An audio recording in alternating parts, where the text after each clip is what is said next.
ನಮಸ್ಕಾರ, ನ್ಯೂಸ್ 10ಗೆ ಸ್ವಾಗತ. ನಾನು ನವಿತಾ ಜಿ. ನಿನ್ನೆ ಸುರಿದಂತಹ ಒಂದೇ ಮಳೆಗೆ ಬೆಂಗಳೂರು ಮುಳುಗಿ ಹೋಗಿದೆ. ಬಿದ್ದಂತಹ ಒಂದೇ ಮಳೆಗೆ ಬದುಕು ನೀರು ಪಾಲಾಗಿದೆ. ನಡು ನೀರಲ್ಲೇ ಜೀವನ, ಗೋಳನ್ನ ಕೇಳೋರಿಲ್ಲ. ಮುಳುಗಿದ ಬೆಂಗಳೂರು, ಬದುಕಿದೆಯಾ ಬಿಬಿಎಂಪಿ?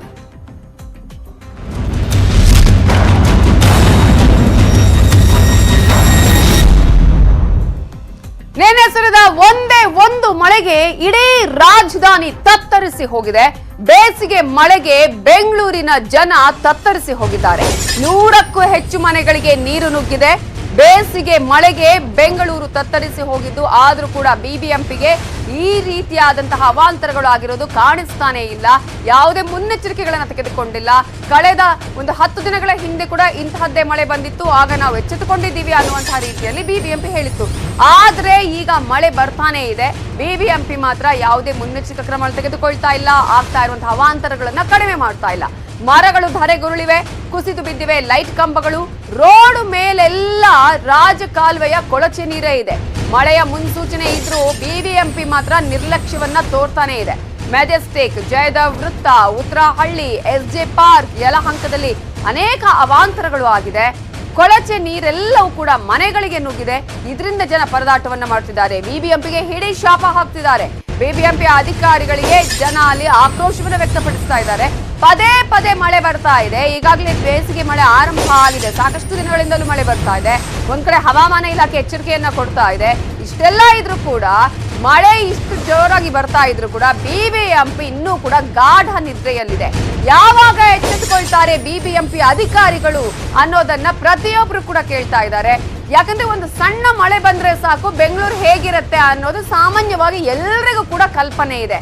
ಆದ್ರೆ ಇಷ್ಟು ಜೋರಾಗಿ ಮಳೆ ಬರ್ತಾ ಇದೆ, ದೊಡ್ಡ ಮಟ್ಟದಲ್ಲಿ ಮಳೆ ಬರ್ತಾ ಇದೆ ಅಂತ ಗೊತ್ತಾದ್ರೂ ಕೂಡ, ಹವಾಮಾನ ಇಲಾಖೆ ಎಚ್ಚರಿಕೆ ಕೊಟ್ಟರು ಕೂಡ ಬಿಬಿಎಂಪಿ ಮಾತ್ರ ಯಾವುದೇ ರೀತಿಯಲ್ಲೂ ಇದರ ಬಗ್ಗೆ ಯೋಚನೆನೇ ಮಾಡ್ತಾ ಇಲ್ಲ. ಏನ್ ಬೇಕಾದ್ರಾಗ್ಲಿ, ಜನರಿಗೆ ತಾನೇ ತೊಂದರೆ ಆಗೋದು, ನಮ್ಗೇನು ಅನ್ನುವಂತಹ ಧೋರಣೆಯನ್ನ ತೋರಿಸ್ತಾ ಇದ್ದಾರೆ ಬಿಬಿಎಂಪಿ ಅಧಿಕಾರಿಗಳು. ನಿಮಗೆ ಪ್ರತಿಯೊಂದು ದೃಶ್ಯಗಳನ್ನ ನಾವು ತೋರಿಸ್ತಾ ಇದೀವಿ ನೋಡಿ. ಉತ್ತರಹಳ್ಳಿಯಲ್ಲಿ ಯಾವ ರೀತಿಯಾಗಿ ಬಡಾವಣೆಯಲ್ಲಿ ಮನೆಗಳಿಗೆ ನೀರು ನುಗ್ಗಿದೆ, ಬಡಾವಣೆಯಲ್ಲಿ ಅವಾಂತರಗಳು ಆಗಿದೆ ಅಂತ ಹೇಳಿ 70ರಿಂದ 80ಕ್ಕೂ ಹೆಚ್ಚು ಮನೆಗಳಿಗೆ ಅಲ್ಲಿ ನೀರು ನುಗ್ಗಿದೆ. ರಾಜಕಾಲುವೆಯ ನೀರು ನುಗ್ಗಿದ್ರಿಂದ ಮನೆಯಲ್ಲೆಲ್ಲ ಕೆಸರು ಕೂಡ ಆಗಿರೋದನ್ನ ನೀವು ಗಮನಿಸಬಹುದು. ಈಗಾಗಲೇ ಇನ್ನೊಂದು ಕಡೆ ಈಗಾಗಲೇ ಜಯದೇವ ಸರ್ಕಲ್ ನಲ್ಲೂ ಕೂಡ ನೋಡಿ ಅಂಡರ್ ಪಾಸ್ ಹೇಗಿದೆ ಅಂತ ಹೇಳಿ, ಅಲ್ಲಿ ರೋಡೇ ಕಾಣಿಸ್ತಾ ಇಲ್ಲ, ಅಲ್ಲಿ ಏನಿದೆ ಅನ್ನೋದೇ ಕಾಣಿಸ್ತಾ ಇಲ್ಲ. ಅಷ್ಟರ ಮಟ್ಟಿಗೆ ನೀರು ತುಂಬಿಕೊಂಡಿದ್ದು, ಕಂಪ್ಲೀಟ್ ಆಗಿ ನೀರಿನಿಂದಾನೇ ಅಲ್ಲಿ ಆವೃತ ಆಗಿದೆ. ಅಲ್ಲಿ ರಾತ್ರಿ ಸುರಿದಂತಹ ಮಳೆಯಲ್ಲಿ ಕಾರ್ ಕೂಡ ಅಲ್ಲಿ ಜಖಮ ಆಗಿತ್ತು. ವೆಹಿಕಲ್ಗಳು ಸಂಪೂರ್ಣವಾಗಿ ನಿಂತಲ್ಲೇ ನಿಲ್ಬೇಕಾದಂತಹ ಮುಳುಗುವಂತಹ ಸಿಚುವೇಶನ್ ಇತ್ತು. ನಿಮ್ಗೆ ಆ ಎಲ್ಲ ದೃಶ್ಯಗಳನ್ನ ನಾವು ತೋರಿಸ್ತಾ ಇದೀವಿ.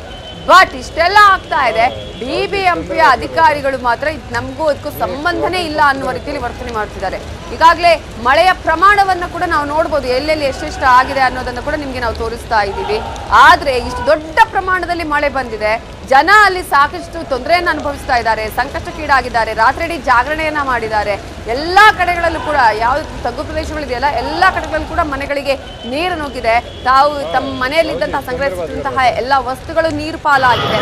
ಜನ ಹಿಡಿ ಶಾಪ ಆಗ್ತಿದ್ದಾರೆ. ರಾಜಕಾಲುವೆಯ ನೀರು ಹೇಗಿದೆ, ಯಾವ ರೀತಿಯಾಗಿ ಅಲ್ಲಿ ನೀವು ನೋಡ್ತಾ ಇದ್ದೀರಲ್ಲ, ಯಲಹಂಕದಲ್ಲಿ ನಾವು ತೋರಿಸ್ತಾ ಇರುವಂತದ್ದು, ಇಡೀ ರೋಡ್ ತುಂಬಾ ಈ ಕೊಳಚೆ ನೀರೇ. ಎಲ್ಲೋ ಆ ಕಡೆ ಹೋಗಂಗಿಲ್ಲ, ಆ ತರದ ಪರಿಸ್ಥಿತಿ ಇದೆ. ಆ ಮೂಗು ಮುಚ್ಕೊಂಡು ಎಲ್ಲಾದ್ರೂ ಹೋಗ್ಬೇಕು, ಮೊದಲೇ ಜನ ಅಲ್ಲಿ ಸಂಕಷ್ಟದಲ್ಲಿದ್ದಾರೆ. ಇನ್ನೊಂದ್ ಕಡೆ ಎಸ್ಜೆ ಪಾರ್ಕ್ ದೃಶ್ಯವನ್ನ ಕೂಡ ನೀವು ನೋಡಿ ಹೇಗಿದೆ. ಅಲ್ಲಿ ನೀರಲ್ಲೇ ಸ್ವಲ್ಪ ವೆಹಿಕಲ್ ಅನ್ನ ಮೂವ್ ಮಾಡ್ಕೊಂಡು ಹೋಗ್ಬೇಕಾದಂತಹ ಪರಿಸ್ಥಿತಿ ಇದೆ. ಜನ ಆತಂಕದಲ್ಲೇ ವೆಹಿಕಲ್ ಅನ್ನ ಓಡಿಸ್ತಾ ಇದ್ದಾರೆ. ಮನೆಗೆ ಹೋಗ್ಲೇಬೇಕು, ಏನು ಮಾಡೋದಿಕ್ಕೆ ಆಗೋದಿಲ್ಲ. ಅಷ್ಟರ ಮಟ್ಟಿಗೆ ಇಡೀ ಒಂದು ಬೆಂಗಳೂರು ಜಲಾವೃತ ಆಗಿರೋದನ್ನ ನೋಡಬಹುದು.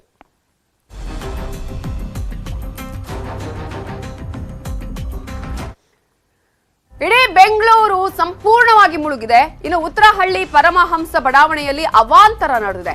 70ರಿಂದ 80ಕ್ಕೂ ಹೆಚ್ಚು ಮನೆಗಳಿಗೆ ನೀರು ನುಗ್ಗಿದೆ. ರಾಜಕಾಲುವೆಯ ನೀರು ನುಗ್ಗಿದ್ರಿಂದ ಮನೆಯಲ್ಲೆಲ್ಲ ಕೆಸರು ತುಂಬಿಕೊಂಡಿದೆ.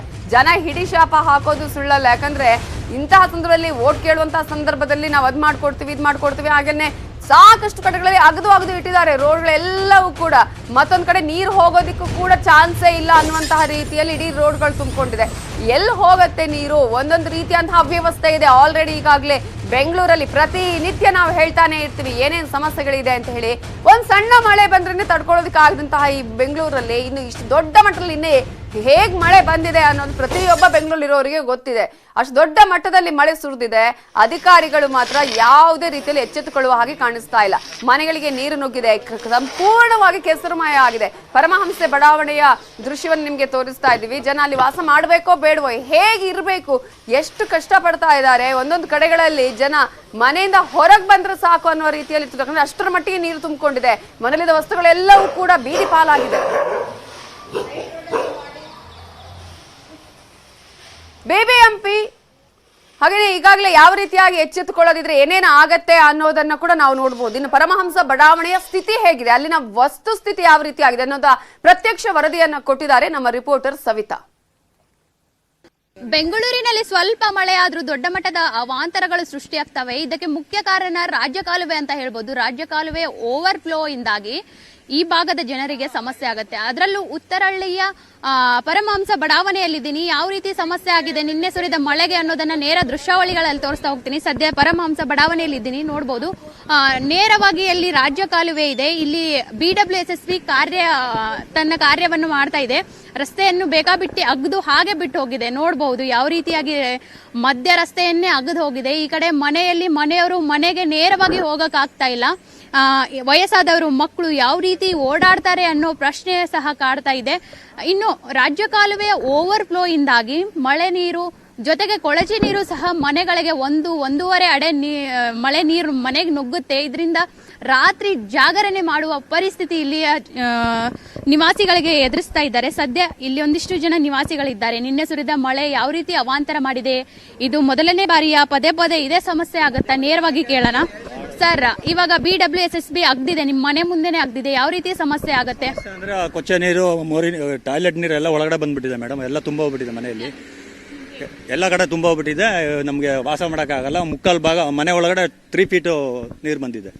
ಯಾವ ರೀತಿ ಮ್ಯಾನೇಜ್ ಮಾಡಿದ್ರಿ? ಮಧ್ಯರಾತ್ರಿ ಅಂದ್ರೆ ವಯಸ್ಸಾದವ್ರು ಇರ್ತಾರೆ ಮನೆಯಲ್ಲಿ, ಮಕ್ಕಳಿದೆ. ಶಿಫ್ಟ್ ಮಾಡಿದ್ವಿ ಮೇಡಮ್, ಎತ್ಕೊಂಡೋಗಿ ಅವ್ರನ್ನ ಕರ್ಕೊಂಡೋಗಿ ಮನೆಗೆ ಬಿಟ್ಟಿದ್ವಿ. ಬೇರೆ ಕಡೆ ಶಿಫ್ಟ್ ಮಾಡಿದೀವಿ. ಆಮೇಲೆ ನಾವೆಲ್ಲ ರೂಫ್ ಮೇಲೆ ಕೂತ್ಕೊಂಡಿದ್ವಿ. ಮನೆಯಲ್ಲಿರೋ ಸಾಮಾನುಗಳೆಲ್ಲ ಹೊಟ್ಟೋಗ್ಬಿಟ್ಟಿದೆ. ಎಲ್ಲ ಪ್ರಾಬ್ಲಮ್ ಆಗಿದೆ ಮೇಡಮ್. ಸರ್, ಇದೇನು ಪದೇ ಪದೇ ಸಮಸ್ಯೆ ಆಗುತ್ತಾ? ಇದೇ ಮೊದಲ ಬಾರಿನ? ಇದೇ ಈ ವೀಕಲ್ಲೇ second time madam, 3rd time ಇದು. ಅಧಿಕಾರಿಗಳು ಏನಾದ್ರು ಬಂದಿದ್ದಾರೆ ಸಾಲ್ವ್ ಮಾಡೋ ನಿಟ್ಟಿನಲ್ಲಿ ಏನಾದ್ರು ಮಾತಾಡ್ತಾರಾ ಅಥವಾ ಬರೀ ನೋಡ್ಕೊಂಡು ಹೋಗ್ತಾರಾ? ಇಲ್ಲ, ಮಾಡ್ಕೊಡ್ತೀನಿ ಅಂತ ಹೇಳಿದ್ದಾರೆ. ಇನ್ನ ಯಾವ್ದು ಫುಲ್ ಆಗಿಲ್ಲ, ಕೆಲಸ ಎಲ್ಲ ಇನ್ಕಂಪ್ಲೀಟ್ ಆಗಿದೆ ಮೇಡಮ್. ಮೊನ್ನೆ ಇವರು ಅಗದಿದ್ದಾರೆ, ಅವರು ಬಂದಿದ್ದಾರೆ, 2 ಡೇಸ್ ಮಾಡಿದ್ದಾರೆ. ಇವತ್ತು 2 ಡೇಸ್ ಇಂದ ಬಂದೇ ಇಲ್ಲ ಮೇಡಮ್. ಮುಖ್ಯ ಕಾರಣ ಏನು ಇಲ್ಲಿ ಮಳೆ ನೀರು ಬರಕ್ಕೆ? ಮಳೆ ನೀರು ಬರಕ್ಕೆ ಇದು ಮೇನ್ ಕಾಲ್ವೆ ಅಂತ ಬರ್ತಾ ಇದೆ ಮೇಡಮ್. ಮೇನ್ ಕಾಲ್ವೆ, ಅದೇ ಮೇನ್ ಕಾಲ್ವೆ. ಅಲ್ಲಿ ನೀರೆಲ್ಲ ಮಳೆ ನೀರು ಕಂಪ್ಲೀಟ್ ಈ ಕಡೆ ಡೈವರ್ಟ್ ಮಾಡಿದ್ದಾರೆ ರಾಜ್ ಕಾಲ್ವೆಗೆ. ಆ ನೀರೆಲ್ಲ ಉಕ್ಕಿ ಈ ಕಡೆ ಬರ್ತಾ ಇದೆ, ರೋಡ್ ಮೇಲೆ ಬರ್ತಾ ಇದೆ ಮೇಡಮ್. ರೋಡಲ್ಲ 5 ಅಡಿ ಬರ್ತಾ ಇದೆ ನೀರು. ಅಧಿಕಾರಿಗಳಿಗೆ ಏನ್ ಹೇಳಕ್ ಇಷ್ಟಪಡ್ತೀರಾ? ಅಂದ್ರೆ ಉತ್ತರಹಳ್ಳಿಯ ಬಹುತೇಕ ಭಾಗಗಳಲ್ಲಿ ರಾಜ್ಯ ಕಾಲುವೆಯ ಸಮಸ್ಯೆ ತಾಂಡವಾಡ್ತಾ ಇದೆ. ಸೊ ಈ ರೀತಿ ಆದ್ರೆ ಯಾವ ರೀತಿ, ಇನ್ನು ಮಳೆಗಾಲನೇ ಬಂದಿಲ್ಲ, ಜನಜೀವನ ಹೇಗ್ ಮಾಡೋದು? ರಾತ್ರಿ ಎಲ್ಲ ಟೆರೆಸ್ ಮೇಲೆ ಕೂತಿದ್ದೀರಿ ಅಂತ ಹೇಳಿದ್ರಿ, ಏನ್ ಹೇಳ್ತೀರಾ ಅಧಿಕಾರಿಗಳಿಗೆ? ಅಧಿಕಾರಿಗಳಿಗೆ ಅದೇ ಆದಷ್ಟು ಬೇಗ ನಮಗೆ ಇದು ರೆಡಿ ಮಾಡ್ಕೊಡ್ಬೇಕಂತ ನಾವು ವಿನಂತಿ ಮಾಡ್ತಾ ಇದ್ವಿ ಮೇಡಮ್. ಅಷ್ಟೇ, ಇನ್ನೇನು ಮಾಡೋಕ್ಕಾಗುತ್ತೆ ಹೇಳಿ? ಪದೇ ಪದೇ ಇದೇ ಪ್ರಾಬ್ಲಮ್. ಇನ್ನು ಮಳೆ ಸ್ಟಾರ್ಟ್ ಆಗ್ಬಿಟ್ರೆ ಇರೋಕೆ ಆಗಲ್ಲ. ಇಲ್ಲಿ ನೀರು ಹರಿತಾ ಇದೆ. ಇಲ್ಲಿ ಮೊನ್ನೆ ನಡ್ಕೊಂಡು ಹೋಗೋ ಅಲ್ಲಿ ಬಿದ್ದುಬಿಟ್ಟೆ ಮೇಡಮ್, ಮೂರಿ ಮೇಲೆ. ಅದೇ ಥರ ತುಂಬ ಸಮಸ್ಯೆ ಆಗುತ್ತೆ. ಯಾರನ್ನು ಸತ್ಗಿತ್ತು ಹೋಗ್ಬಿಟ್ರೆ ಏನು ಮಾಡ್ತೀರಾ ಹೇಳಿ? ಅಷ್ಟು ಪ್ರಾಬ್ಲಮ್ ಇದೆ ನಮ್ಗೆ ಇಲ್ಲಿ. ಸರ್, ಇಲ್ಲಿ BBMPನೂ ಕೆಲಸ ಮಾಡ್ತಿದೆ. BBMP BWSSB ಕಾರ್ಯದಲ್ಲಿ ಸಮನ್ವಯತೆ ಇಲ್ಲ ಅಂತ ಅನ್ಸುತ್ತೆ, ಏನ್ ಹೇಳ್ತೀರಾ? ಸಂಬಂಧದೇ ಇಲ್ಲ ಅಂತಾನೆ ನಾನು ಹೇಳ್ಬೇಕು ಕರೆಕ್ಟಾಗಿ. ನೋಡ್ರಿ, ಒಂದು ಮಾಡಿದ್ರೆ ಒಂದು ಮಾಡಲ್ಲ ನೋಡಿ. ಇದು ಮಾಡಿದ್ದಾರೆ, ಅದು ಮಾಡಿಲ್ಲ. ಈ ಕಡೆ ಸ್ವಲ್ಪ ಹಂಪಾದ್ರೂ ಮಾಡ್ಕೊಡಿ ಅಂತ ಹೇಳೋದು, ಅದು ಇನ್ನೂ ಫಿನಿಶ್ ಮಾಡಿಲ್ಲ. ಮೋರಿಗೆ ಕ್ಲಿಯರ್ ಆಗಿ ಓಪನ್ ಮಾಡಿಲ್ಲ ನೋಡಿ. ಇದ್ರ ದಾರಿ ಮಕ್ಕಳನ್ನ ಎಲ್ಲಿ ಕೂರಿಸೋದು ಹೇಳಿ ಮೇಡಮ್? ಮಕ್ಕಳಿದ್ರೆ ಮರಿಗಳಿದ್ರೆ ಎತ್ಕೊಂಡು ಹೋಗಲ್ಲ, ಎಲ್ಲಿ ಎತ್ಕೊಂಡು ಹೋಗ್ತೀರಾ? ಇದೇ ಸಮಸ್ಯೆ ಅಂದರೆ ತಿರ್ಗಾ ಇನ್ನೂ ನೆಕ್ಸ್ಟ್ ಇವತ್ತು ಮಳೆ ಇದೆ ಅಂತೆ. ಇನ್ನು ಈ ವೀಕಲ್ಲಿ ಮಳೆ ಬಂದ್ಬಿಟ್ಟು ತಿರ್ಗಾ ಇದೇ ಪ್ರಾಬ್ಲಮ್ ನಮಗೆ. ಅದು ಸ್ವಲ್ಪ ಸಾಲ್ವ್ ಮಾಡೋಕ್ಕೆ ನೀವು ಸ್ವಲ್ಪ ಹೇಳಿ, ರಿಕ್ವೆಸ್ಟ್ ಮಾಡಿ ಎಲ್ಲರೂ. ಸರಿ, ವಾರದಲ್ಲಿ 2-3 ದಿನ ಮಳೆ ಆದ್ರೇನೆ ಈ ರೀತಿ ಸ್ಥಿತಿ ನಿರ್ಮಾಣ ಆದ್ರೆ ಇನ್ನು ಮಳೆಗಾಲದಲ್ಲಿ ಯಾವ ರೀತಿ ನಮ್ಮ ಪರಿಸ್ಥಿತಿಯನ್ನ ಅಂತ ಸಾರ್ವಜನಿಕರು, ನಿವಾಸಿಗಳು ಪ್ರಶ್ನೆ ಮಾಡ್ತಿದ್ದಾರೆ. ಈಗಾಗಲೇ ಜನ ಯಾವ ರೀತಿ ಅಂತ ಆಕ್ರೋಶವನ್ನು ವ್ಯಕ್ತಪಡಿಸಿದ್ದಾರೆ. ಜೊತೆಗೆ ಆತಂಕ ಕೂಡ ಇದೆ. ಏನಪ್ಪ, ಹೇಗೆ ಕಂಟಿನ್ಯೂಸ್ ಆಗಿ ಹೀಗೆ ಮಳೆ ಬಂದ್ರೆ ಅಂತ ಹೇಳಿ, ಯಾಕೆ ಈ ತರ ಆಗ್ತಾ ಇದೆ? BBMP ಮತ್ತು BWSSB ನಡುವೆ ಸಮನ್ವಯದ ಕೊರತೆ ಕಾಣಿಸ್ತದೆ. ಪ್ರತಿ ಬಾರಿ ನಾವು ಹೇಳ್ತಾ ಇರ್ತೀವಿ, ಪ್ರತಿ ಒಂದು ಬಾರಿ ಕೂಡ ಇಲ್ಲಿ ಯಾವುದೇ ರೀತಿಯಂತ ಕೋಆರ್ಡಿನೇಷನ್ ಇರೋದಿಲ್ಲ ಒಂದೊಂದು ಇಲಾಖೆಗಳ ಮಧ್ಯೆ ಅಂತ ಹೇಳಿ. ಉತ್ತರಹಳ್ಳಿಯಲ್ಲಿ ರಾತ್ರಿ ಇಡೀ ಜನ ಜಾಗರಣೆಯನ್ನ ಮಾಡಿದ್ದಾರೆ. ಮನೆಗಳಿಗೆ ರಾಜಕಾಲುವೆಯ ನೀರು ನುಗ್ಗಿದೆ. ಪರಿಣಾಮ ಜನ ಏನ್ ಮಾಡಬೇಕು? ರಾತ್ರಿ ಇಡೀ ಜಾಗರಣೆ ಮಾಡ್ಬೇಕಾಗತ್ತೆ. ನೀರು ತೆರವು ಮಾಡೋದಿಕ್ಕೆ, ಅಲ್ಲಿಂದ ಅದನ್ನ ಹೊರಗೆ ಹಾಕೋದಿಕ್ಕೆ ಜನ ಸಾಹಸ ಮಾಡಬೇಕಾಗಿದೆ. ಇನ್ನೂ ಮುಗಿದಿಲ್ಲ BWSSB ಕಾಮಗಾರಿ ಮಾಡದ ಅಧಿಕಾರಿಗಳಿಗೆ ಜನ ಶಾಪ ಹಾಕ್ತಾನೆ ಇದ್ದಾರೆ. ಈ ಶಾಪ ತಟ್ಟುತ್ತೋ ಅವರಿಗೆ, ಗೊತ್ತಾಗುತ್ತೋ ಇಲ್ವೋ ಒಂದು ಗೊತ್ತಾಗ್ತಿಲ್ಲ. ಯಾಕಂದ್ರೆ ಆ ರೀತಿಯಂತ ನಿಧಾನಗತಿಯ ಕಾಮಗಾರಿ, ಜೊತೆಗೆ ಕೋಆರ್ಡಿನೇಷನ್ ಇಲ್ಲ. ಬೆಂಗಳೂರಲ್ಲಿ ಮಳೆ ಆರ್ಭಟಕ್ಕೆ ಈಗಾಗಲೇ ಸಾಕಷ್ಟು ಮರಗಳು ಕೂಡ ಭೂಮಿಗೆ ಬಿದ್ದಿವೆ. ಇನ್ನೊಂದು ಕಡೆ BWSSB ಅಧಿಕಾರಿಗಳ ಜೊತೆ BBMPಗಳ ಅಧಿಕಾರಿಗಳ ಜೊತೆ ಯಾವುದೇ ರೀತಿಯ ಸಮನ್ವಯ ಕೊರತೆ ಇಲ್ಲ. ಇದರಿಂದಾಗಿ ಜನ ಸಾಕಷ್ಟು ತೊಂದರೆಯನ್ನು ಅನುಭವಿಸ್ತಾ ಇದ್ದಾರೆ. ಉತ್ತರಹಳ್ಳಿಯಲ್ಲಿ ಏನಾಗಿದೆ, ಅಲ್ಲಿನ ವಸ್ತುಸ್ಥಿತಿ ಏನು ಅನ್ನೋದನ್ನ ನಮ್ಮ ರಿಪೋರ್ಟರ್ ಸವಿತಾ ಈಗ ವಾಕ್ತೃ ಮೂಲಕ ತೋರಿಸ್ಕೊಟ್ಟಿದ್ದಾರೆ, ನೋಡೋಣ. ಮಗದಷ್ಟು ಅಂದ್ರೆ ಅಧಿಕಾರಿಗಳ ಕರ್ಮಕಾಂಡ ಆಯಿತು, ನಿರ್ಲಕ್ಷ್ಯ ಎದ್ದು ಕಾಣುತ್ತೆ.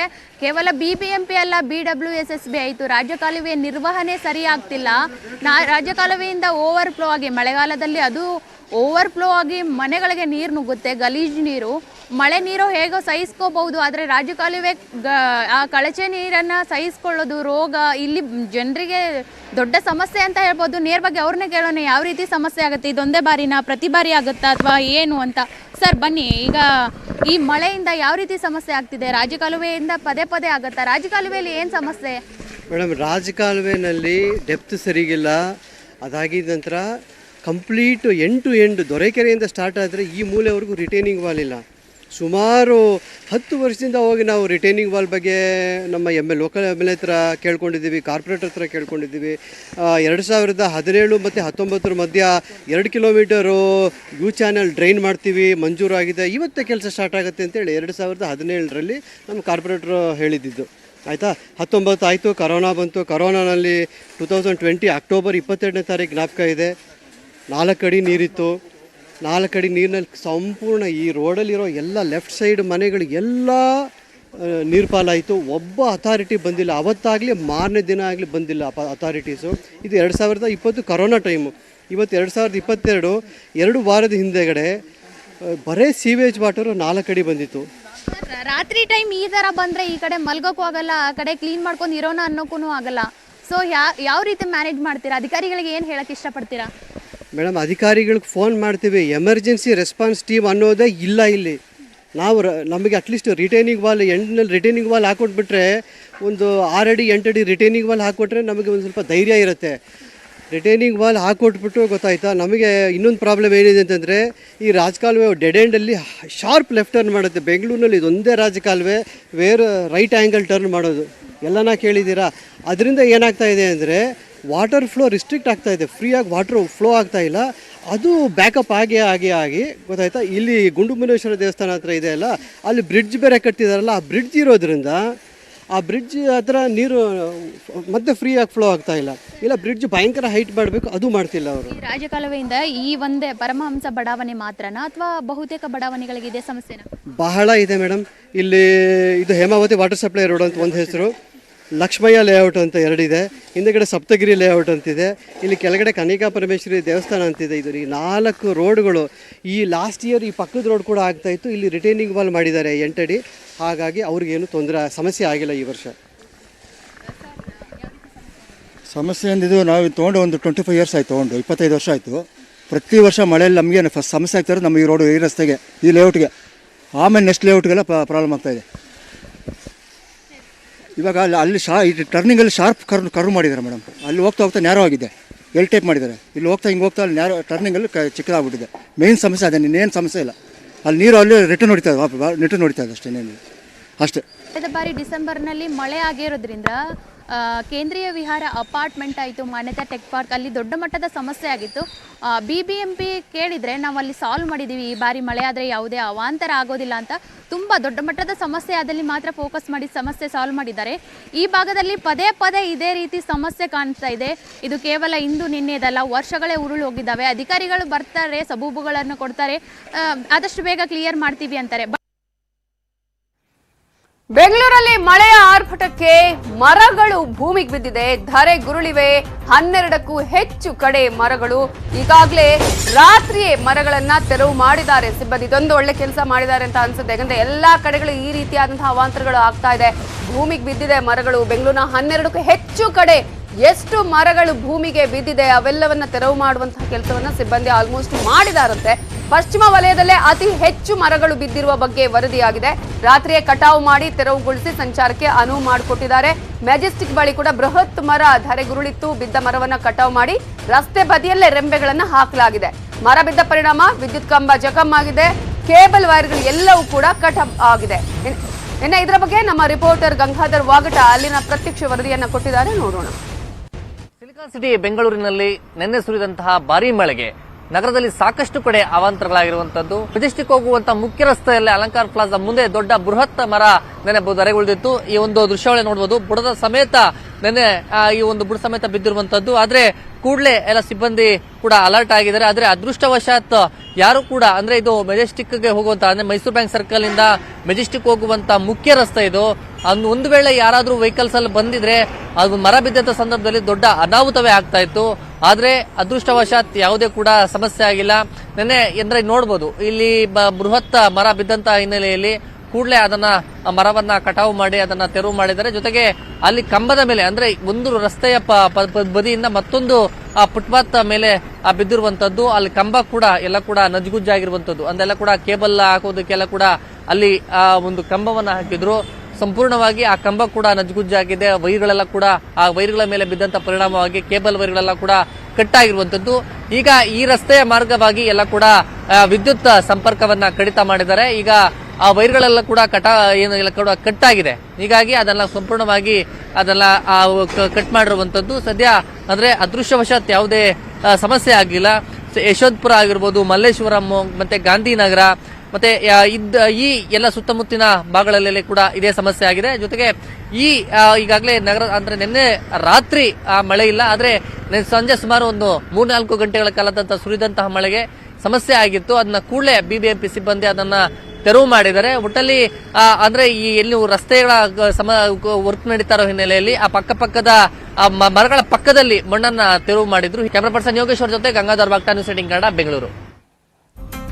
ಅತ್ತಿಬೆಲೆಯಲ್ಲಿ ಬಿಎಂಟಿಸಿ ಬಸ್ ಮೇಲೆ ಮರ ಉರುಳಿದೆ. ಸಂಜೆ ಭಾರೀ ಮಳೆ ಬಂದಿತ್ತು. ಈ ವೇಳೆ ಬಸ್ ಮೇಲೆನೆ ಮರ ಉರುಳಿ ಬಿದ್ದಿದೆ. ಬಸ್ ನಿಲ್ದಾಣದ ಬಳಿ ನಿನ್ನೆ ಸಂಜೆ ನಡೆದಿರುವಂತಹ ಘಟನೆ. ಅತ್ತಿಬೆಲೆಯಲ್ಲಿ ಬಿಎಂಟಿಸಿ ಬಸ್ ಮೇಲೆ ಮರ ಉರುಳಿದೆ. KA 57 F4588 ಈ ನಂಬರಿನ ಬಿಎಂಟಿಸಿ ಬಸ್ ಜಖಂ ಆಗಿದೆ. ಘಟನೆಯಲ್ಲಿ ಸದ್ಯಕ್ಕೆ ಯಾವುದೇ ರೀತಿಯ ಸಾವು ನೋವು ಸಂಭವಿಸಿಲ್ಲ. ಅತ್ತಿಬೆಲೆ ಪೊಲೀಸ್ ಠಾಣೆಯಲ್ಲಿ ಈ ಸಂಬಂಧ ಪ್ರಕರಣ ದಾಖಲಾಗಿದೆ. ಬಸ್ ಮೇಲೆನೆ ಮರ ಉರುಳಿ ಬಿದ್ದಿರುವ ದೃಶ್ಯವನ್ನ ನೀವು ನೋಡ್ತಿದ್ದೀರಿ. ಉಳಿದ ಅಪ್ಡೇಟ್ಸ್ ನೋಡೋಣ ಒಂದು ಚಿಕ್ಕ ಬ್ರೇಕ್ ಆದ್ಮೇಲೆ.